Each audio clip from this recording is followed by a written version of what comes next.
وفا کا درس ملتا ہے تو بس اس پاک ہستی صلی اللہ علیہ وسلم سے، جنہیں عرش معلیٰ پر بھی امت یاد رہتی ہے۔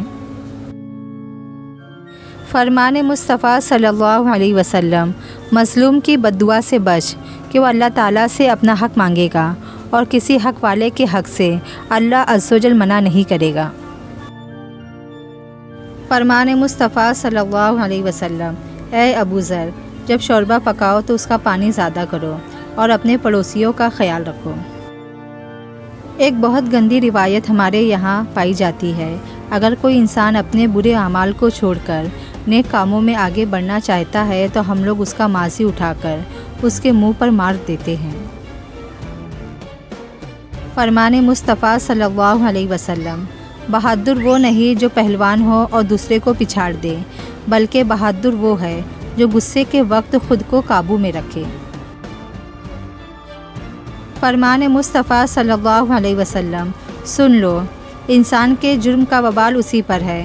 سن لو، انسان کے جرم کا وبال نہ اس کی اولاد پر ہے اور نہ اس کے باپ پر ہے۔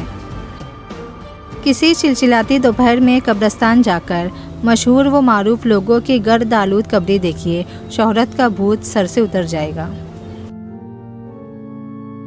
رشتہ داروں سے اچھے سلوک کے 10 فائدے۔ نمبر 1، اللہ عز و جل کی رضا حاصل ہوتی ہے۔ نمبر 2، لوگوں کی خوشی کا سبب ہے۔ نمبر 3، فرشتے خوش ہوتے ہیں۔ نمبر 4، مسلمانوں کی طرف سے اس شخص کی تعریف ہوتی ہے۔ نمبر 5، شیطان کو اس سے تکلیف پہنچتی ہے۔ نمبر 6، عمر بڑھتی ہے۔ نمبر 7، رزق میں برکت ہوتی ہے۔ نمبر 8، فوت شدہ رشتہ دار خوش ہوتے ہیں۔ نمبر 9، آپس میں محبت بڑھتی ہے۔ نمبر 10، وفات کے بعد لوگ دعائے خیر کرتے ہیں۔ امام حسن عسکری علیہ السلام ارشاد فرماتے ہیں، کینہ رکھنے والے کو کبھی آرام نہیں ملتا۔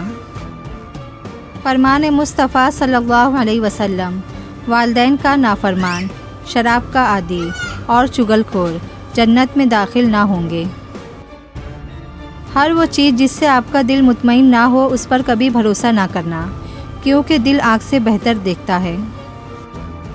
المیہ یہ ہے کہ طاقتور کے لیے کعبے کا دروازہ بھی کھلتا ہے اور عدالت کا بھی، مگر کمزور ان دونوں کے گرد صرف چکر ہی کاٹ سکتا ہے۔ وقت پیسے سے زیادہ قیمتی ہے۔